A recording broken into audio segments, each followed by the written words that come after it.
Maraming salamat po sa mga sumusuporta sa ating munting channel Mitsuki Official. Sa mga gustong mag-donate via GCash. Mga master, salamat. Paki-like, share and subscribe. Maraming salamat and God bless. Kabanata 51.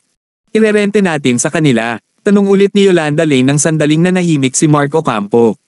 Anong balak nilang gawin? Tagot niya. Mukhang nagpaplano silang magtayo ng milk tea shop, sabi ni Yolanda. Isang milk tea shop, ngumiti si Mark. Kung wala ang upa, ang milk tea shop ay nagkakahalaga ng $50,000-$60,000 kasama ang mga dekorasyon at kasangkapan. Marahil ay ang pinsan ni Sarah Lynn, si Charlotte Yates, ang kumuha ng malaking bahagi habang si Sarah ay nag-alok ng kaunting pera. Dapat silang dalawa ay kumukuha ng ilang manggagawa para magtrabaho para sa kanila. Mukhang magandang ideya iyon. Parente sa kanila, sabi ni Mark. Very well, sabi ni Yolanda bago ibinaba ang telepono. Binaba ni Mark ang telepono, nagayos at nagmaneho papunta sa plaza. Pagdating sa plaza ay pumirma na ng kontrata si Yolanda kay Sarah at sa iba pa. Kinuha na nila ang mga susi at nagplano ng mabuti sa harap ng tindahan. Nang kara-rating pa lang ni Mark, nakita niya ang isang tindahan na medyo matagal nang walang laman, na kalahating bukas ang pinto. Malamang na pinili ni na Sarah at Charlotte ang shopfront na iyon, hindi rin masama ang kanilang paghuhusga. Tinabi ni Yolanda na tumanggap siya ng deposito na $5,000 at tumango si Mark bilang pagsang-ayon. Nagtagumpay ang kanilang diskarte sa marketing sa pagbibigay ng isang taong walang rente na tindahan sa mga tao dahil maraming tao ang dumating upang magtanong tungkol dito. At halos 10 na lang ang natitirang tindahan. At ngayon, mas maganda pa ito dahil parami ng parami ang mga dumarating pagkatapos ng mga bakanteng tindahan, naabot nila ang kanilang mga unang inaasahan. Nakahinga ng maluwag si Mark. Sa wakas nagkaroon ng magandang senyales. Umaasa siyang uunlad ang plaza sa lalong madaling panahon upang hindi mabaigo ang kanyang ina. Pagkatapos ay inilipat ni Mark ang $3 milyong sa account ng kumpanya dahil ang plaza ay nangangailangan ng ilang pagkatubig. Kahit na ang halagang ito ay hindi gaanong para sa isang plaza, iyon lang ang mayroon si Mark sa kanyang bank account. Kailangan pa niyang humingi ng higit pa sa kanyang ina. Tinayagan ni Mark na itago ni Yolanda ang perang iyon dahil siya ang manager, na siyang namamahala sa buong plaza, pasilidad, empleyado, at iba pa. Lahat ng iyon ay nangangailangan ng pera. Tiningnan ito ni Yolanda at sinabing, salamat sa pagtitiwala sa akin. Huwag mong banggitin, ngumiti si Mark. Mapalad siyang nakakuha ng magandang manager na tutulong sa kanya sa pagpapatakbo ng kanyang negosyo. Ipaalam sa akin kung hindi sapat ang pera. Ipinagpatuloy niya. Dapat sapat na. Malaki na ang upo sa ibang tindahan sa plaza kada buwan. Well, tama ka. Napangiti si Yolanda. Mukhang tama ang desisyon niya. Kailangan niya ng mabuting boss sa ngayon.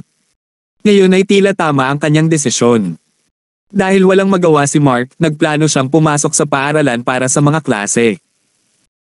Dahil malapit na ang mga pista opisyal, marahil ay dapat na niyang simulan ang paglalagay ng higit na pagsisikap sa kanyang akademya. Tuldok-tuldok. Charlotte, tingnan mo itong tindahan, hindi ba maganda? Interesado si Sarah. Matagal na niyang gustong magbukas ng sariling tindahan, ngunit wala siyang pera. Na-motivate siya nang mabalitaan niya ang tungkol sa advertisement para sa isang taong rent-free na tindahan kaya kinaladkad niya ang kanyang pinsan. Ito ay libre pagkatapos ng lahat kaya siya ay nagkaroon ng lakas ng loob na gawin ang anumang gusto niya. Oo, hindi masama. Tumango si Charlotte na may kasiyahan. Tingnan, kung hindi ito para sa panahon ng libreng upa, ang mga bayarin sa pag-upa ay humigit kumulang $7,000 bawat buwan. Ngayon sa panahon ng libreng upa, nagtitipid ako ng humigit kumulang $80,000.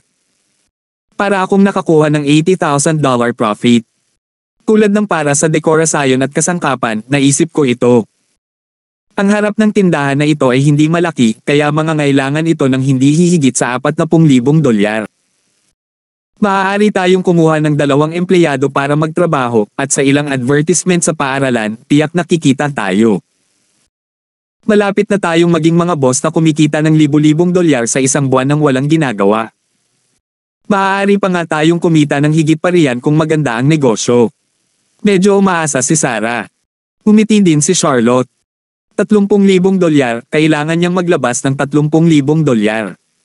Iyon lang ang mayroon siya pagkatapos magtrabaho ng part-time sa napakaraming taon. Kung saan makakahanap ng $10,000 si Sarah, hindi niya alam ngunit hindi ito dapat maging malaking problema. Bueno, pagkatapos ay maglakad-lakad tayo at dalhin ang mga kontratista sa pagsasayos upang bigyan tayo ng isang quote. Mas mabuting magtanong pa tayo ng ilang kumpanya para makuha natin ang pinakamurang quote, sabi ni Sarah. Okay, may alam akong ilang kumpanyang malapit. Tara na at tanungin natin sila ngayon. Nang marinig ang sinabi ni Sarah, natuwa rin si Charlotte. Binuksan nilang dalawa ang shutter gate at lumabas, ngunit may nakita si Sarah at sumigaw, "Hoy!" Sa di kalayuan, natigilan si Mark at napalingon. Tuwang-tuwa si Charlotte nang makita si Mark. Bakit siya nandito? Nandito ba siya para kumain? Nagulat talaga si Charlotte. Hindi kumibo si Mark sa huling pagkikita nila. At si Charlotte ay nagkaroon ng insomnia sa loob ng ilang araw pagkatapos noon, naisip niya, interesado ba si Mark sa akin o hindi? Malinaw kong sinabi sa kotse ng gabing iyon. Pero hindi niya ako ginalaw. Sa totoo lang, sobrang nadismaya si Charlotte. Hindi rin siya ganoon kasama sa isang babae. Charlotte, may ipapakilala ako sa'yo. Ito ang top grade na taunan sa klase natin, pagmamalaki ni Sarah na hinaila si Charlotte at naglakad papunta kay Mark. Nagulat si Charlotte. Ito pala ay may ganoong imahe si Mark sa puso ni Sarah. Taunan. Gustong sampilan ni Charlotte si Sarah sa mukha. Mark, anong ginagawa mo dito? Nandito ka rin ba para tingnan ang mga showplot? Mababa ang tingin ni Sarah sa kanya. Nang pumunta siya sa opisina ng manager, nagulat siya nang malaman niyang si Yolanda, ang campus belle, ang manager. Tinubukan niyang ipaupa ni Yolanda ang tindahan sa kanya ngunit si Mark. Bagamat nakita niya noon si Yolanda, ang campus belle, para hanapin si Mark sa klase, hindi niya masyadong inisip ang kanilang relasyon. Ngayong naisip niya ito, nakita niyang hindi ito makatwiran. Bakit hahanapin ni Yolanda si Mark? Siguro dahil kay Melda Main. Si Melda lang ang posibleng dahilan. Marahil ay dahil may pag-uusapan si Yolanda kay Melda, sa kanya nalaman na kaibigan ni Melda si Mark nang hindi sinasadya, kaya humingi siya ng tulong kay Mark. Kinuha lang ni Yolanda si Mark bilang middleman at hindi ito maganda. Hindi niya alam na ginagamit siya ng iba. Paunan, ginawa niya ang pagpapalagay sa kanyang ulo. I'm not here for the shops, gumagala lang ako, sumulyap si Mark kay Charlotte at umiling. May gustong sabihin si Charlotte, ngunit nangako siya kay Mark na hindi sasabihin kay Sarah ang tungkol sa kanya. Pakiramdam ni Charlotte ay walang magawa sa kanyang puso. Sarah, huwag kang masyadong lumayo, baka maghiganti siya sayo. Napakayaman niya. Oh, napangiti si Sarah. Bakit ko pa naitanong? Ang pakay mo lang dito ay pumunta at gumala rin, di ba? Ngunit puno ng paghamak ang puso ni Sarah. Malamang nagsisinungaling siya. Paunan. Ginagamit ka lang ni Yolanda, pero sobrang saya mo na akala mo kakausapin ka ni Yolanda. Stop dreaming, siya ang campus belle. Hindi ka niya papansinin kahit na dumating ka para hanapin siya. Sa tingin mo, magpapasalamat ba siya sa iyo dahil tinulungan mo siya minsan? Paunan. Patuloy ang tingin niya kay Mark sa kanyang isipan. Ito ang aking tindahan. Nagpakitang gila si Sarah. Hindi mo alam, di ba? Ang manager ng plaza na ito ay ang campus belle, si Yolanda. Tinabi ko lang sa kanya na popahan niya ako at agad niya itong inupahan pagkatapos tumawag sa telepono. Nako, ang galing. Pinabati kita. Ngumiti si Mark. Hindi nasiyahan si Sarah. Anong tinatawa-tawa mo dyan? Magiging boss na ako ngayon pero sinusundan mo pa rin si Melda. Mas maganda ako sa'yo. Halika at uminom sa pagbubukas ng seremonya, bibigyan kita ng isang libreng inumin, sabi ni Sarah. Oh, thank you. Mahinang sagot ni Mark. Namula ang mukha ni Charlotte. Nakaramdam siya ng hiya at hiya. Sarah, mabibili ni Mark ang tindahang ito, ngunit ikaw. Paano ka makapagsalita na parang siya ay mahirap? Naisip niya. Naiinis lang na tingin ni Charlotte kay Mark. Hindi bagay sa akin. Kapag nagbukas ang iyong tindahan, magkakaroon ka ng maraming pagkakataon para humingi ng tulong sa akin. Naisip ni Mark sa kanyang puso. Nga pala, pinsan ko ito, si Charlotte. Nagpakilala na rin si Sarah. Nakahinga ng maluwag si Charlotte at inabot ang kanyang payat na kamay. Ikinagagalak kong makilala ka. Kamusta? Inabot ni Mark ang kamay niya at kinamayan ito. Ito ang unang pagkakataon na hinawakan ni Mark ang kamay ni Charlotte. Ang lambot talaga ng kamay niya at sobrang lambot ng balat niya. Nang maramdamang pinipisil ng kanyang mga daliri ang kanyang kamay, lalong namula ang mukha ni Charlotte. Ano ang gusto niyang gawin? Hayaan mo, sinasamantala mo ba ang pinsan ko? Nagalit si Sarah at nagmamadaling hinayla ang mga kamay nila. Nairita si Charlotte at napaisip, anong ginagawa mo? Handa akong pagsamantalahan niya. Ikaw, hindi nakaimik si Charlotte. Kung hindi dahil kay Sarah, hinayla na ni Charlotte si Mark sa banyo. Pervert, napahawang ang labi ni Sarah. Ako, pervert. Natulog ba ako ng gabing iyon? Sabi ni Mark. Ikaw, namula agad ang mukha ni Sarah. Oo, tinulungan siya ni Mark sa harap ni Melda noong araw na iyon. Tinabi niya na matutulog siya kay Mark, ngunit hindi niya ito gusto. Nanlaki ang mata ni Charlotte. Nagkaroon ba ng ganoong sitwasyon sa kanilang dalawa? Halos sabay silang natulog. Mark, kapag sinabi mo ulit, hindi kita mapapatawad. Nagalit si Sarah. Bakit hindi mo ipaalam sa iba ang iyong ginawa? Ikaw na mismo ang nagsabi na payag kang makitulog sa akin. Tinabi niya. Bastos, sinabi ko nga, pero hindi ka lumapit. Binigyan kita ng chance pero tinanggihan mo, ibig sabihin sumuko ka na. Kung ito ay ngayon, sa tingin mo ba ay sasabihin ko ang parehong muli? Mangarap pa. May boyfriend ako ngayon, mayaman. Isang baller. Pinandilatan ni Sarah si Mark ng may pagmamalaki na mukha. Oh, baller. Tino ito? Tumawa si Mark. Kabanata 52. Bumili lang siya ng luxury car. Ang perang ginastos niya sa kotseng iyon ay isang halagang hindi mo posibleng kikitain sa buong buhay mo. Humuso si Sarah gamit ang nakakainis na boses. Pakiramdam ni Charlotte ay walang magawa at hindi makapagsalita. Nasa harap mo lang ang mayaman mong boyfriend. Wow, mukhang mayaman siya. Tanungin natin siya para makilala ko siya, nakangiting sabi ni Mark. Walang oras ang boyfriend ko sa'yo. Siya ay abala sa pagpapatakbo ng kanyang sariling kumpanya at kumikita ng milyon-milyong dolyar sa isang araw. At inaasahan mong iiwan niya ang kanyang trabaho para lang puntahan ka. Sino ka sa tingin mo? Pinandilatan ni Sarah si Mark. Hinawakan ni Mark ang ilong niya at naisip, ganun ba ako kabisi? Nagpapatakbo ako ng kumpanya. Bakit hindi mo siya yayain na makita ka? Sabi ni Mark. Lalapitin niya ako kahit gaano siya kabisi. Pero kakakilala lang namin kagabi sa isang candlelight dinner at ayokong istorbohin siya ngayon dahil considerate akong girlfriend. Hindi mo maiintindihan ang ibig kong sabihin, di ba? Napahawang ang labi ni Sarah.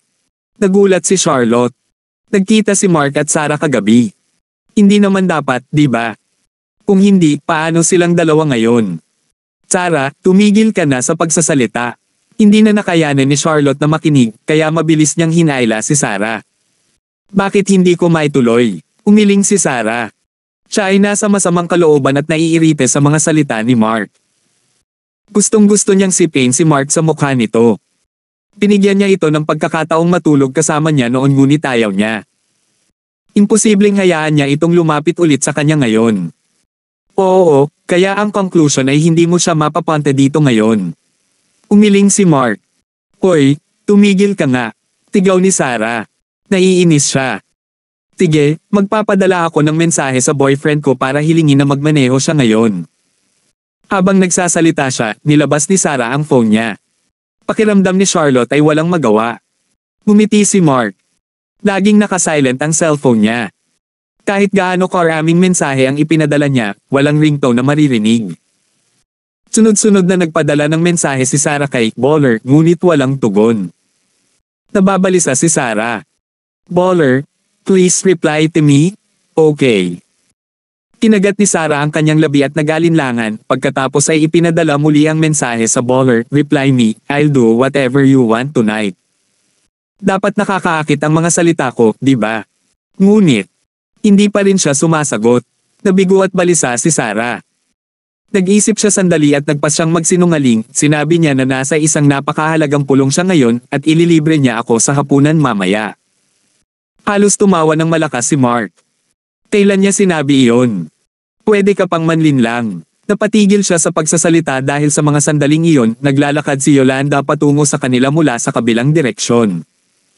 Namangha si Charlotte nang makita niya ang napakagandang babae. Tapos nahiya siya sa sarili kumpara kay Yolanda dahil sobrang ganda niya. Natigilan din si Mark. Lumingon siya para tingnan si Yolanda na nakapikit sa kanya at naisip, anong ginagawa niya dito?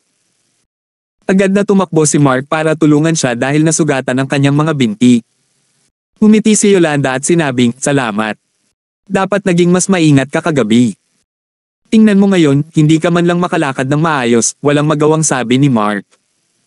Well, sa palagay ko ay gagawa ako ng higit pang pag-iingat sa susunod. Humingi ng tawad si Yolanda. Tungkol saan ang pag-uusap na ito? Pinapatakbo nito ang kanilang imahinasyon. Gulat na gulat talaga si Sarah. Ano ang nangyayari? Bakit pinakiusapan ni Yolanda si Mark na tulungan siya at ngumiti man lang sa kanya? Higit pa, hindi niya sinasadyang nasaktan ang kanyang tuhod sa ilang aktibidad kagabi. Napatulala si Sarah dahil hindi makapaniwala. Akala niya ay ginagamit ni Yolanda si Mark. Siyempre, itatapon niya ito pagkatapos gamitin siya. Ngunit hindi niya inaasahan na magiging maayos ang pakikitungo ni Yolanda kay Mark. Napabuntong hininga si Charlotte sa kanyang puso. Kaya ganyan. Siya ay may napakagandang girlfriend. Bakit siya magiging interesado sa akin? Sorry, may aasikasuhin tayong dalawa, nakangiting sabi ni Yolanda. Si Sarah ay hindi na bumalik sa kanyang katinoan at siya ay naiinggit sa kanyang puso. Bakit? Si Yolanda ay nagmamalasakit kay Mark at ang mayaman na iyon ay walang pakialam sa akin. By the way, ano ang gusto mong sabihin ngayon? Curious na tanong ni Mark. Namula agad ang mukha ni Sarah. Pulang-pula ang mukha niya. Gusto niyang hilingin sa kanya na huminto sa panaginip, ngunit talagang dumating si Yolanda upang mahanap si Mark ng personal. Hindi na mapakali si Mark na pasayahin siya. Sabi ni Yolanda, nga pala, Sarah, sabi ng amo namin na kailangan mong gawin ang lahat kung uupa ka sa shop na ito. We will. By the way, sino ang boss mo? Nagmamadaling tanong ni Sarah. Bakit mo ito tinatanong? Tanong ni Yolanda. Magandang makilala ang isa pang tao. Maaari mo bang ibigay sa akin ang numero ng iyong boss? Inaabangan ito ni Sarah. Hindi nakaimik si Mark at naisip, hindi ba binigay ko ito sa iyo? Hindi. Umiling si Yolanda. Mamulong si Sarah, napakakuripot. Alam ni Mark na may apurahang bagay si Yolanda nang lumapit ito sa kanya, kaya tinulungan siya nito sa opisina ng manager. Sino yun? Bulong ni Charlotte sa sarili. Ang campus belle, si Yolanda, napakaswerte niya, ungol ni Sarah na puno ng asim ang puso. Anong maganda kay Mark? Kahit si Yolanda ay ganoon din ang pakikitungo sa kanya. Wala siyang espesyal sa kanya. Maliban sa medyo gwapo siya, the rest. Napahawang ang labi ni Sarah. Akala siguro niya may ninakaw sa kanya si Yolanda kaya hindi siya natuwa. Tumanggi kang matulog sa akin noong gabing iyon at sinusubukan mong matulog kay Yolanda. Huwag mo na akong susundan, hindi na ako makakasama kahit isang gabi kahit magmakaawa ka sa akin. Nag-aapoy sa galit si Sarah habang inaalala ang nakaraang pangyayari. Pag-usapan natin ang mas mahalagang bagay, Charlotte. Let's go to the renovation company, galit na sabi ni Sarah. Ang kanyang magandang kalooban ay sinira ni Mark. Ano bang problema niyo ni Mark? Tinabi niya lang na gusto mo siyang matulog tapos kayong dalawa ba talaga, tanong ni Charlotte. Charlotte, please don't ask. Well, I told Mark that to thank him for helping me. Pero hindi siya dumating noong gabing iyon kaya hindi ko rin kasalanan, sabi ni Sarah. Sa pag-iisip nito, lalo siyang nagalit. Nawala na siya sa oras na iyon. Sa katunayan, iisa lang ang naging boyfriend niya, at iyon ay si Conrad. Hindi pa rin siya gusto ni Mark nang makipaghiwalay siya kay Conrad. Habang pinag-iisipan nito ni Sarah ay lalo siyang nagalit. Puro talo talaga si Mark. Biglang naliwanagan si Charlotte kaya ganyan. Sa pagtingin sa kanyang shopfront, hindi napigilan ni Sarah na sabihin, sa tingin mo ba mas mayaman ang baller na bumili ng kotse, o mas mayaman ang may-ari ng plaza na ito? Umiling si Charlotte dahil hindi niya alam ang sagot sa tanong niya. Ngunit ang plaza ay nagkakahalaga ng hindi bababa sa milyon-milyong dolyar o marahil ay higit pa. Si Mark ay mayaman, ngunit hindi siya maaaring maging mayaman, tama? Well, dapat mas mayaman ang may-ari ng plaza. Kalimutan mo na. Huwag na nating pag-usapan pa. Makukuha namin ang quote mula sa kumpanya ng pagsasaayos sa lalong madaling panahon, sabi ni Sarah. Tara na, pumayag naman si Charlotte. Nang sabay silang lumabas ng plaza, lumingon si Sarah at bumulong, Mark, don't say that I'm not trustworthy. Kung tatawagan mo ako bago maghating gabi, kaya kung tuparin ang pangako ko at matulog sa iyo ng isang gabi. Kung hindi mo ito gagawin, hindi ka magkakaroon ng isa pang pagkakataon. Tuldok. Tinulungan ni Mark si Yolanda pabalik sa opisina ng manager. May sinabi lang si Yolanda sa kanilang pagbabalik, higit sa lahat tungkol sa kanyang mga ideya sa hinaharap na pagpaplano ng plaza. Bigla siyang may naisip kanina kaya lumabas siya at hinanap siya. Tama si Mark. Si Yolanda ay talagang may kakayahan sa trabahong ito. Ngunit nang tulungan niyang bumalik si Yolanda, naamoy niya ang kanyang miski. Ito ay hindi isang pabango, ngunit ito ay napaka-natural at mabango. Pagtingin sa magandang mukha nito, hindi niya maiwasang magtaka. Naiinggit siya kay William sa kanyang puso. Maswerte nga si William na nagkaroon ng kasintahang tulad ni Yolanda na hindi mahilig magsuot ng masikip o sexing damit sa kabila ng magandang figure. Masasabi niyang napakaganda ng puwit ni Yolanda habang nakatayo ito malapit sa kanya. Ngunit hindi ito ipinakita ng maluwag niyang pantalon. Matapos makinig sa Yolanda ng ilang sandali, sumuko si Mark sa ideya na pumasok sa mga klase. Noong tanghali, pumunta siya para magpadala ng pagkain kay Lilibeth Polan. Dapat nasa kumpanya na siya ngayon. Ngunit sa oras na ito, kinuha ni Mark ang kanyang mobile phone at tiningnan ang kanyang WeChat. Pagkatapos ay nakaramdam siya ng kawalan ng lakas matapos basahin ang mga mensahe ni Sarah. Si Sarah talaga. Dumating ang isa pang mensahe. Ipinadala ito ni Sarah. Baller, pwede mo ba akong pahiram ng $10,000? Kabanata 53. Napangiti si Mark habang binabasa ang mensahe ni Sarah. Pera dapat ang kailangan ni Sarah para magbukas ng milk tea shop, pero talagang katawa-tawa ang paghiram nito sa kanya. Hindi pinansin Mark ang kanyang mensahe dahil ito ay masyadong katawa-tawa. Inilagay niya ang telepono sa kanyang bulsa at lumingon para itanong kung ano ang gustong kainin ni Yolanda. Kailangan pa rin niyang magpadala ng pagkain kay Lilibeth, kaya naisipan niyang bumili din ng pagkain ni Yolanda sa daan. Ayos lang. Ako na mismo ang mag-o-order ng delivery. Salamat. May mga detalye pa rin na kailangan kong pag-isipan. Umiti si Yolanda at umiling. Okay lang, tandaan mong kumain ka sa oras, sabi ni Mark at umalis na. Casual siyang nag-impake ng 3 pinggan sa isang restaurant sa kanyang plaza at pumunta sa ika-5 palapag. Gayunpaman, sa pagkabigo ni Mark, wala si Lilibeth. Malamang na lumabas siya para magtrabaho sa ilang isyu ng kumpanya. Tila desidido siya sa pagpapatakbo ng kanyang kumpanya pagkatapos pumirma sa kontrata. May ibabalik lang ni Mark ang mga pinggan sa opisina ni Yolanda. Sinabi ni Yolanda, para sa akin ba ito? Ayaw din ni Mark na magsinungaling sa kanya. Sinabi lang niya sa kanya na ito ay para sa isang kaibigan, ngunit wala siya. Hindi ipinaalam ni Mark sa kanya na si Lilibeth iyon. Although, it's originally for someone else, but still, thank you so much, dahil gutom na ako ngayon. Napangiti si Yolanda. Nagulat si Mark nang makita ang magandang ugali ni Yolanda, bihira ang napakagandang tao na magkaroon ng ganoon kagandang personalidad. Wala kang pakialam. Hindi maiwasang magtanong ni Mark. Ano ang dapat kong isipin? Sumagot siya. Sige na. Tinapos nilang dalawa ang 3 ulam. Sa totoo lang, nag-enjoy talaga si Mark na kumain kasama ang kanyang magandang kaibigan. Maya-maya, sumapit na ang gabi pero wala pa ring palatandaan si Lilibeth. Malamang na nandoon siya sa pagharap sa ilang mahahalagang bagay. Nang malapit na ang oras, nagalok si Mark na pabolaikin si Yolanda sa universidad. Salamat. Ako na mismo ang magdadala ng sasakyan. Umiling si Yolanda.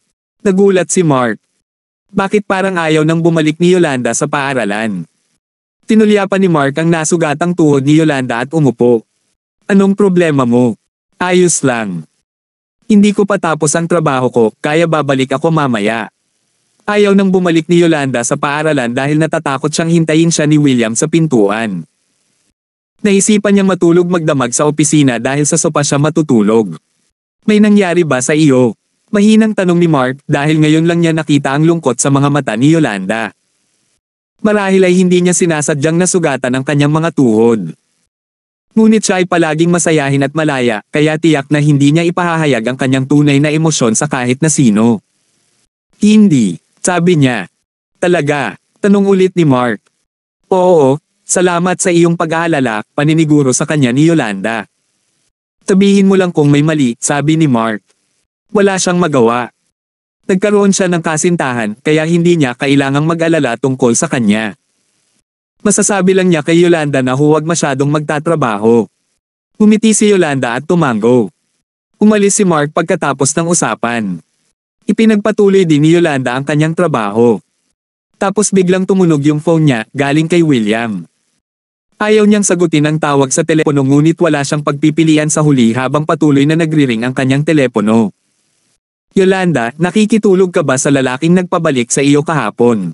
Hindi kaaya-aya ang boses ni William. Matagal na niya itong hinintay sa gate ng school pero hindi pa rin ito bumabalik. Pumunta pa siya sa dormitoryo ng mga babae at tinanong kung nasa kwarto niya o wala. Pwede bang huwag kang maging sobrang nakakadiri? Malamig ang boses ni Yolanda. Nakasusuklam. Bakit hindi mo sabihin sa akin ang kasuklam-suklam na ginawa mo? Nakatulog ka na ba sa kanya ng higit sa isang beses? Baliw na saway ni William. Pinaba ni Yolanda ang telepono. Muli siyang tinawagan ni William ngunit hindi niya sinasagot ang tawag. Ito ay isang mensahe mula kay William. Nagmumura siya sa mensahe, nanunumpa na hahanapin siya ngayong gabi. Napabuntong hininga si Yolanda at sinabi sa sarili na huwag siyang pansinin. Malinaw niyang alam na kailangan niyang magsumikap ngayon para maibalik ang kanyang buhay sa dati. Nang matapos niya ang kanyang trabaho, nilock niya ang pinto ng opisina, at saka pumikit sa malungkot na sofa at pumikit. Dumating si Mark sa parking lot at magdadrive na sana pauwi nang bigla niyang naisip na gusto niyang tanungin si Lilibeth kung kumusta na siya. Gayunpaman, medyo matagal bago kinuha ni Lilibeth ang telepono. Oy, medyo malungkot ang boses niya. Ano ang mali? Hey, Lilibeth, kumusta ka na ngayon? Nagmamadaling tanong ni Mark. May sakit ba siya? Nasusuka siya sa mahina at paos niyang boses. Naisip ni Mark na si Lilibeth ay lumabas para sa trabaho sa tanghali nang padalhan siya ng pagkain. Hindi niya alam na nagkakasakit siya. Medyo masakit ang ulo ko. Parang sipon lang, sabi niya. Nakainom ka na ba ng gamot mo? Tanong niya na may pag-aalala. Nope, sagot ni Lilibeth. Nasaan ka na ngayon? I'll buy you some medicine and send it over to you, nagmamadaling sabi ni Mark. Hindi siya magkakaroon ng lakas ng loob na sabihin iyon noon ngunit iba na ngayon ay hindi na siya nagustuhan ni Lilibeth. Ramdam niya ang pagbabago ng impresyon mula sa tono ng pananalita nito sa kanya. Hindi na kailangang mag-overcautious ni Mark, alam niyang ito na ang pagkakataon na dapat niyang samantalahin. Pagkaraan ng ilang sandali ng pag-aalinlangan, narinig ang malamig na boses ni Lilibeth. Okay, pero medyo malayo. Aabutin ka ng kalahating oras para makarating dito sakay ng kotse. Sige, walang problema, tagot niya. Ipinadala sa kanya ni Lilibeth ang address pagkatapos ibaba ang telepono. Tiningnan ni Mark ang address at agad na nagmaneho patungo sa kanyang bahay. Huminto pa si Mark sa kalahati at bumili ng isang mangkok ng lugaw para kay Lilibeth. Malamang isang buong araw siyang hindi kumakain. Pagkatapos ay pumunta siya sa botika para bumili ng gamot at nagmamadaling nagmaneho papunta sa tinitirhan ni Lilibeth. Ang kapitbahayan na ito ay halos kapareho ng nabili noon ni Lilibeth. Biglang naisip ni Mark ang bahay na binili niya kay Lilibeth at napabuntong hininga, wala na rin siyang panahon para pamahalaan ang bahay na iyon. Pagkatapos niyang iparada ang sasakyan ay pumasok siya at sumakay ng elevator. Sa totoo lang, medyo kinabahan si Mark, parang may gagawin siyang masama. Paulit-ulit niyang sinasabi sa sarili na nandito lang siya para magpadala ng pagkain at gamot para pakalmayan ang sarili.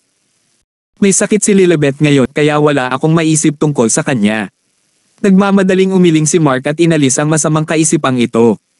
Pumunta siya sa pintuan ng bahay ni Lilibeth at kumatok dito. Maya-maya, bumukas ang pinto. Si Lilibeth ay mukhang mapatla at haggard. Biglang nakaramdam ng pagkabalisa si Mark. Isang buong araw siyang hindi kumakain.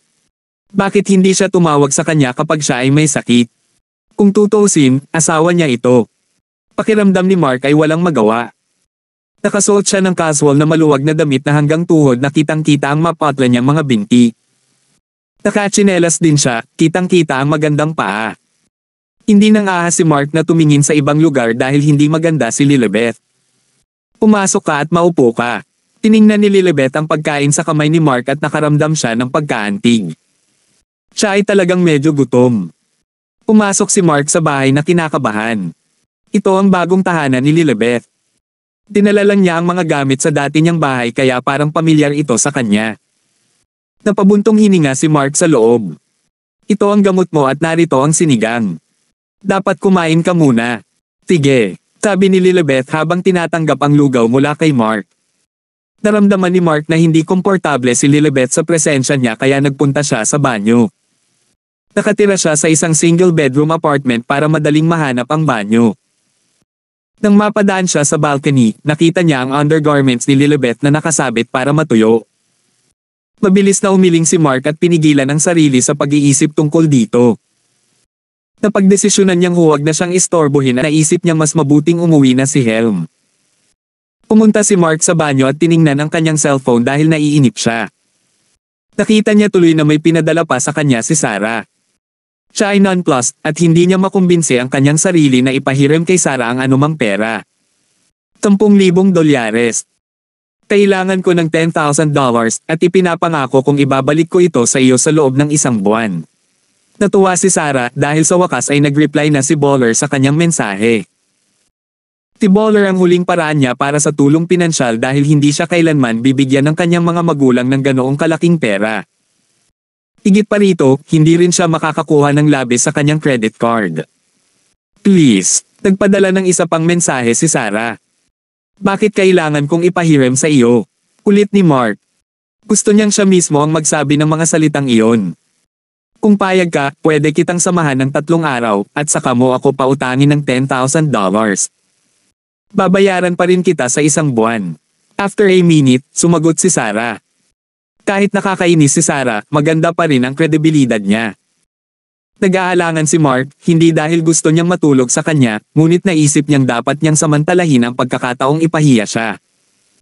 Kaya sinabi niya sa kanya na magpadala sa kanya ng isang hubad na sarawan ng kanyang sarili. Hindi na nag-reply si Sarah sa kanyang mensahe pagkatapos noon. Naisip ni Mark na natatakot si Sarah na ipagkalat niya ang kanyang mga sarawan kaya pinili niyang sumuko. Pagkatapos ay iniligpit ni Mark ang kanyang mobile phone at lumabas pagkatapos gumamit ng banyo. Subalit biglang tumunog ang kanyang telepono, ito ay isang mensahe mula kay Sarah. Pinindot niya ito at nakitang nagtataka ang litrato niya. Hindi naman siya totally hubad pero masyado niyang inilantad ang kanyang katawan sa sarawan. Ang ganda talaga ng figure niya. Nagpatuloy si Sarah sa pagmamakaawa. Baller, huwag mong gawin sa akin ito. Ayokong magpadala ng mga hubad. Tingnan mo ang sarawan na ipinadala ko ngayon, sapat na ba ito? Hindi ito pinansin ni Mark dahil alam niyang magpapadala si Sarah sa kanya ng mga sarawan kung hindi niya ito papansinin. Gayunpaman, iba ang naisip ni Mark matapos tingnan ang sarawan ni Sarah. Dahil nasa bahay na siya ni Lilibeth, dapat ba niyang gawin ito? Kabanata 54. Tumigil si Mark sa pag-iisip tungkol dito pagkatapos ng ilang sandali. Paano niya nakikipagkulitin ang may sakit na si Lilibeth sa oras na ito? Baka hindi magugustuhan ni Lilibeth kung pipilitin niya ito, kahit payag siya, hindi rin bagay ang mahina niyang katawan sa aktibidad na iyon. Lumabas si Mark sa banyo at nakita niya si Lilibeth na kumakain ng lugaw sa sofa. Nakahinga siya nang maluwag nang makita siyang bumangon ng medyo gumanda ang kutis nito. Wala nang balak si Mark na makitulog sa kanya matapos niyang makita ang kalagayan niya ngayon. I guess it's time for me to go back, malumanay na sabi ni Mark. Sige, salamat. Malamig na tumayo si Lilibeth at saka sinabing mas mabuting maglakad pa papunta sa pangunahing kalye dahil mas madaling mag-flag ng taxi doon. Sige, hindi sinabi sa kanya ni Mark ang tungkol sa pagmamaneho niya. Kunin mo ito. Naglabas si Lilibeth ng $500 mula sa kanyang bag, lumakad, at iniabot ito sa tulalang si Mark. Para saan ito? Ang pera ay para sa gamot na dinala mo, pati na rin ang bayad sa iyong paglalakbay pabalik-balik mula rito. Malamig na sabi ni Lilibeth. Pakiramdam ni Mark ay walang magawa. Ilang dolyar lang ang gamot at talagang hindi na niya kailangan pang bayaran siya. Hindi, ingatan mo, umiling si Mark. Ito ay masyadong magalang sa kanya. Kunin mo. Kailangan mo ng pera para bayaran ang iyong upa at pati na rin ang iyong mga pagkain. Giit ni Lilibeth. Pagkatapos, hinawakan ni Mark ang kamay niya at tumanggi. Nanginginig ang malamig na katawan ni Lilibeth at medyo namumula ang kanyang mukha. Hindi mo naman talaga kailangan gawin iyon. Matagal na kaming magkasama. Hindi na kailangan gawin iyon. Medyo nadismaya si Mark. Hindi magandang bagay para kay Lilibeth na maging masyadong magalang. Pagkatapos ng lahat, hindi siya dumating para sa pera. Dumating siya para sa... Bagamat wala silang nagawa, mabuti na rin napuntahan niya si Lilibeth. Manam. Taglit na pumiglas ang malamig na kamay ni Lilibeth bago niya binawi ang kanyang kamay. Hindi natural ang ekspresyon niya at medyo naging awkward ang atmosphere sa kwarto. Gusto siyang halikan ni Mark. Napaka-sexy ng labi niya. Matagal na silang natutulog pero hindi pa siya hinalikan ni Mark. Gusto niyang malaman kung ano ang pakiramdam ng halikan siya sa labi. Gayunpaman, pinigilan ni Mark ang sarili.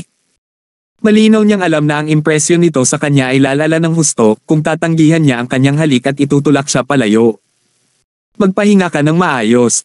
Aalis na ako. Pinasag ni Mark ang katahimikan. Pinuksan niya ang pinto at lumabas, ngunit biglang sinabi ni Lilibeth, nagpalit na ba ang may-ari ng plaza na kinaroroonan mo? Umiling si Mark at sinabing hindi niya alam. Sige, ingat ka sa daan. Bumaba si Mark at umalis pagkatapos sumakay sa kotse. Napangiti siya habang paulit-ulit itong iniisip habang nasa daan.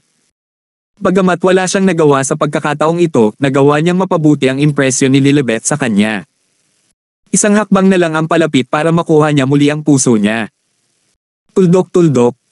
Kinaumagahan, tinawagan ni Mark si Lilibeth at tinanong kung ano ang nararamdaman niya. Nakahinga siya nang maluwag nang marinig ang boses nito na mas maganda. Gusto niyang padalhan ng almusal si Lilibeth kaya tumawag muna siya para tingnan ito. Agad na ibinaba ni Mark ang telepono bago pa man makatanggi si Lilibeth. Pagkatapos ay nagmaneho siya papunta sa kinaroroonan ni Lilibeth at ipinarada ang kotse sa gilid ng kalsada. Sumunod, bumili si Mark ng almusal at umakyat sa itaas para kumatok sa pinto. Pinuksan ni Lilibeth ang pinto at mas lalo siyang gumanda. Hindi pumasok si Mark sa apartment. Pagkatapos ay ibinigay niya sa kanya ang set ng almusal at sinabing, magpahinga ka ng mabuti. Tumalikod na si Mark at umalis pagkatapos nun. Wala siyang balak pumasok sa apartment. Natigilan si Lilibeth. Akala niya ay papasok si Mark at doon muna magtagal. Kahit medyo awkward, inihanda na ni Lilibeth ang sarili niya. Gayunpaman, hindi niya inaasahan na hindi siya papasok.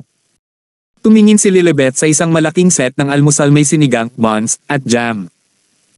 Ang bahagi ay higit pa sa sapat para sa 3 tao.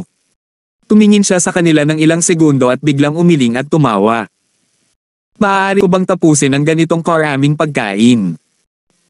Sumakay si Mark sa kotse at nakatanggap ng tawag mula kay Wilbert Wendell. Tinatawagan siya ni Wilbert para tanungin siya tungkol sa hapunan sa 5-star hotel ngayong gabi. Nagulat si Mark. Hindi niya narinig ang kaganapang ito bago ito. Bukod dito, ang isang magarbong hapunan na inayos sa mga 5-star na hotel ay karaniwang nangangailangan ng mga invitation card upang dumalo. Hindi niya intensyon na pumunta doon para sa libreng pagkain at inumin. Hindi siya ganoon kawalanjiya. Bakit hindi ka invited? Hindi mo ba natanggap ang invitation card? Sa pagkakataong ito, si Wilbert naman ang magulat. Tutal nakatanggap na silang lahat ng invitation card. Bakit wala si Mark? Hindi, tungkol saan ito? Na-curious si Mark. Nako, nabalitaan ko na ito ay inorganisa ng isang babaeng nagngangalang Karen Lee. Wala pa akong narinig tungkol sa kanya noon pero parang importante siya. May mga chismis na binili niya ang pinakamarangyang 5-star hotel sa lungsod 2 araw na ang nakakaraan gamit ang cash. Imposibleng bilhin ang buong hotel ng walang 2 o 3 bilyong dolyar. Pagkatapos, nag-issue ng party invitation si Karen Lee na kilala rin bilang Madam Lee. Nakuha ito ng tatay ko, at ikaw, ang boses ni Wilbert ay lalong hindi inaasahan. Karen Lee. Bulong ni Mark sa sarili. Hindi pa niya narinig ang pangalang ito, ngunit ang isang taong may bilyong gastusin ay tiyak na mayaman. Wala akong natanggap na imbitasyon. Hindi ako dadalo dito, mag-enjoy ka ngayong gabi. Umiling si Mark. Oo nga pala, bakit hindi mo pinauwi ang iyong 911? Walang libreng oras si Mark sa mga araw na ito. Naging abala siya sa plaza kasama si Yolanda. Bukod dito, marami pang mas matinding isyo na dapat asikasuhin bago imaneho ang bagong sasakyan pauwi kaya kinailangan niyang i-delay ito ng kaunti. May sarili naman siyang sasakyan. Well, okay lang. Pwede ka namang mag-park doon, okay lang, komento ni Wilbert. Sige, sagot ni Mark. Pagkatapos ibaba ang telepono, nagmaneho muna si Mark pabalik sa plaza. Pagdating niya sa opisina ni Yolanda, nagulat si Mark nang makita niya ang dalawang napakagandang kahon sa sofa at may nakalagay na magandang card. Ano ito? Curious na tanong ni Mark. Sabi ni Yolanda, may naghatid sa kanila kaninang madaling araw. Pinuksan ni Mark ang card at nagulat siya nang makita ang isang invitation card mula kay Karen Lee. Ngumiti si Mark. Malamang gusto niyang imbitahan ang may-ari ng plaza na ito. Dahil may imbitasyon siya, pwede siyang dumalo sa hapunan. Anyway, mas maaga o huli ay kailangan niyang makihalubilo. Pinuksan ni Mark ang kahon sa ibaba upang makahanap ng high-end na suit, leather na sapatos, relo, sinturon, at kurbata. Nagulat si Mark. Hindi niya alam ang tungkol dito, ngunit si Yolanda ang sumunod na nagulat. Isa itong Italian handmade suit, at ito ay isang limitadong edisyon. Mayroon siyang kaunting kaalaman sa mga bagay na iyon, ngunit nabigla rin siya sa sandaling ito dahil ang suit lamang ay nagkakahalaga ng higit sa $300,000. Hindi banggitin ang iba pang mga leather na sapatos, sinturon, relo. Hindi pa narinig ni Mark ang tungkol sa mga tatak na ito, ngunit alam niyang dapat ay napakamahal ng mga ito. Pero ano ang gustong gawin ni Karen? Bakit niya ililibre silang lahat sa hapunan at bibili pa ng mga suit? Pinuksan ni Mark ang isa pang box at natigilan ulit. Ito ay isang napakagandang evening gown, high heels, at isang brilyante na kwintas. Kumpleto ang damit ng isang ginang na dumalo sa isang marangyang kaganapan. Nagulat si Mark, bakit ba napaka-generous nitong si Karen? Sa pagtingin sa kasuotan ng babae, ang mga mata ni Yolanda ay nasilaw sa pananabik. Ang damit ay custom-made din at sobrang maluho. Isang karangalan na maisuot ito. Gusto ni Mark na pumuntang mag-isa, ngunit ngayong handa na rin ang damit ng isang babae, nag-alinlangan siya. Sino ang dapat niyang isama? Lilibeth. Siyempre hindi. Hindi pa gumagaling si Lilibeth sa kanyang karamdaman. Mel Demain. Dahil natanggap ni Wilbert ang imbitasyon. Bilang may-ari ng isang malaking prangkisa ng restaurant, ang mga asset ni Melda ay nagkakahalaga ng higit sa $100 milyong, kaya tiyak na natanggap din niya ang imbitasyon. Matagal na nag-isip si Mark at nagpas siyang dumalo sa hapunan ng mag-isa. Ngunit biglang napagtanto ni Mark na si Yolanda ay masayang humahanga sa damit, dapat ba niyang isama siya noon? Kabanata 55. Napansin ni Yolanda ang hitsura sa mga mata ni Mark at medyo nagulat. Libre ka ba ngayong gabi? Tanong ni Mark. Oo, walang malay na tumango si Yolanda. Bueno, maaari mong makuha ito, sabi ni Mark. Ang kakisigan ni Yolanda ay ibang-iba at ang kanyang figure ay payat at matangkad. Hindi pa nakakakita ng ganitong gown si Mark pero alam din niya na ang gown na ito ay maaari lamang isuot ng isang may magandang figure. Upang makuha ito, dapat ay mayroon siyang sapat na dibdib at isang magandang hugis sa likod. Natugunan ng figure ni Yolanda ang mga kinakailangang ito at nasa kanya na ang pagsang-ayon sa kanyang imbitasyon ngayon. Nagulat si Yolanda sa kanyang sinabi. Napatingin siya sa damit at nag-alinlangan. Sa totoo lang, nagustuhan niya ito, ngunit kakain lang tayo at babalik tayo pagkatapos ng event. Hindi pa nakapunta si Mark sa ganoong high-end na hotel, kaya gusto niyang pumunta doon at tingnan. Ilang segundong nag-atubili si Yolanda. Wala ka bang ibang kasamang babae? Si Mark ay nagbigay ng isang mapait na ngiti. Sa katunayan, sinadya niyang imbitahan si Lilibeth dahil ang perpektong figure nito ang pinakababagay sa gown. Sa kasamaang palad, hindi pa rin maganda ang pakiramdam ni Lilibeth nang makita siya sa umaga. Hindi niya maitanong si Lilibet sa kalagayan nito ngayon. May iba ka pang iniisip, di ba? Nakangiting tanong ni Yolanda. Matapat na tumanggo si Mark. Well, dahil inimbitahan ako ng boss ko, pupunta ako, sabi ni Yolanda. Nakahinga ng maluwag si Mark. Si Yolanda ay isang masayahin at madaling pakisamahan, kaya hindi niya ito pinapansin. Hindi siya masyadong sensitibong tao. Dahil naayos na ang mga usapin tungkol sa hapunan, ipinagpatuloy ni Mark at Yolanda ang kanilang talakayan tungkol sa operasyon ng plaza. Bandang alas 4 ng hapon, tinanong ni Mark si Yolanda kung saan niya balak magbihis para sa hapunan. Hindi rin alam ni Yolanda kung saan pupunta. Dito siya natulog sa opisina kagabi at hindi man lang naligo. Kailangan niyang maligo bago suotin ang magandang gown na iyon. Gusto mo ibalik kita sa school? O maaari kang magpalit dito? Pupunta ako, tanong ni Mark, ngunit nagbago ang isip niya tungkol sa pagpapabalik sa kanya sa paaralan dahil tila hindi nararapat. Ako, ibinaba ni Yolanda ang kanyang ulo at nauutil. Noon lang napagtanto ni Mark na parang kahapon pa ang suot ni Yolanda. Hindi ba siya umuwi kagabi? Nagulat si Mark. Hulaan niya na maaaring natulog si Yolanda sa opisina ngunit hindi niya alam kung bakit. Kung ayaw mo, pwede kang pumunta sa bahay ko. Seryosong sabi ni Mark. Gayunpaman, nang makita niya ang hindi natural na hitsura sa mukha ni Yolanda, nagpatuloy si Mark, o maaari kaming kumuha sa iyo ng isang silid sa isang hotel para mapalitan mo. Sige, punta na tayo sa bahay niyo. Tumanggo si Yolanda. Walang pagtutol si Mark. Iniligpit niya ang invitation card, binuhat ang mga kahon, at umalis ng opisina kasama si Yolanda. Pumunta silang dalawa sa parking lot at umuwi. Biro ni Mark habang nasa daan. By the way, magsaselos ba ang boyfriend mo kung isasama kita sa event mamayang gabi? Ayaw masisi ni Mark kung bakit siya nasangkot sa kanilang relasyon. Umiling si Yolanda at sinabing, hindi. Sa oras na ito, tumunog ang mobile phone ni Yolanda. Kinuha niya iyon at tinignan. Ito ay mula kay William. Agad namang tinanggihan ni Yolanda ang tawag. Naguguluhan si Mark. Posible bang nag-away si Yolanda sa kanyang nobyo? Siyempre, hindi niya tinanong si Yolanda tungkol dito, hindi niya iyon negosyo. Mas magiging awkward lang ang atmosphere. Pinuhat ni Mark ang mga damit at umakyat nang makarating sila sa lobby ng kanyang tirahan. Medyo naliligaw si Yolanda dahil sa pinsala sa kanyang tuhod, ngunit sinubukan niyang tiisin ang sakit at magmukhang normal hanggat maaari. Pagdating nila sa bahay, sinabi ni Mark habang nakaturo sa 2 kwarto, maaari mong gamitin ang alinmang silid ayon sa gusto mo. Salamat. Pumasok si Yolanda sa isang silid na may hawak na kahon. Si Mark, syempre, bumalik sa kanyang silid. Pagkatapos ng mabilis na pagligo, nagpalit siya ng damit. Bumagay ito sa kanya na para bang pinasadya para sa kanya. Nagulat si Mark nang makita ang sarili sa salamin. Masyadong mapagbigay ang red jalong ito ni Karen. Sumunod, binuksan niya ang pinto at naghintay sa labas, at narinig niya ang tunog ng hairdryer na nagmumula sa silid.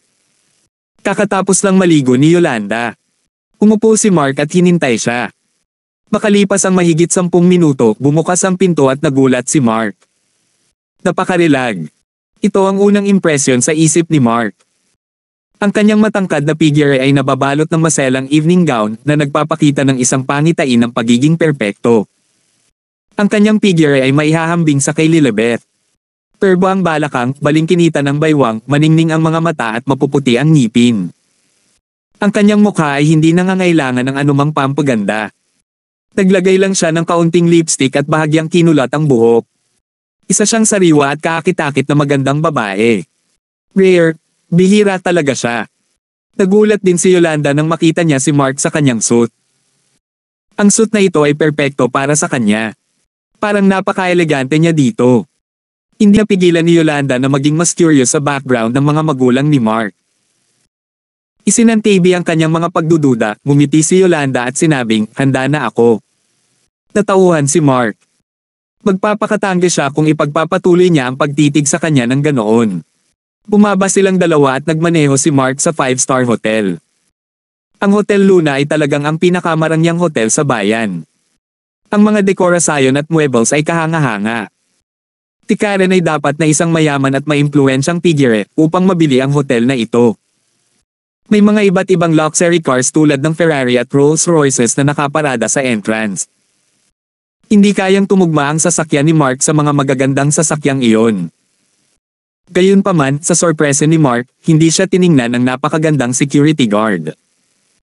Sa halip, lumapit siya para salubungin siya at inakay si Mark sa parking lot para ay parada ang sasakyan. Ang serbisyo ay pinakamataas. Binuksan ni Mark ang pinto at lumabas ng sasakyan. Pagkatapos ay binuksan niya ang pinto para lumabas din si Yolanda. Salamat, lumabas si Yolanda sa sasakyan. Inabot ni Mark ang invitation card sa security guard, magalang na tinuro ng security guard ang daan.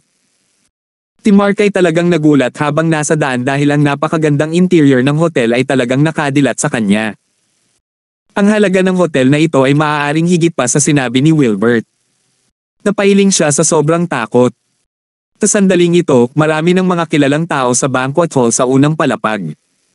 Nag-uusap silang 3 o 5. Parang si Madam Lee ang pinag-uusapan nilang lahat. Si Mark at Yolanda ay hindi pumasok sa karamihan, ngunit umupo sa sulok. Narinig niya ang talakayan mula sa kalapit na karamihan nang kumakain siya ng ilang mga kanepe ng prutas sa mesa. Narinig mo na ba si Karen Lee? Hindi ko pa siya narinig.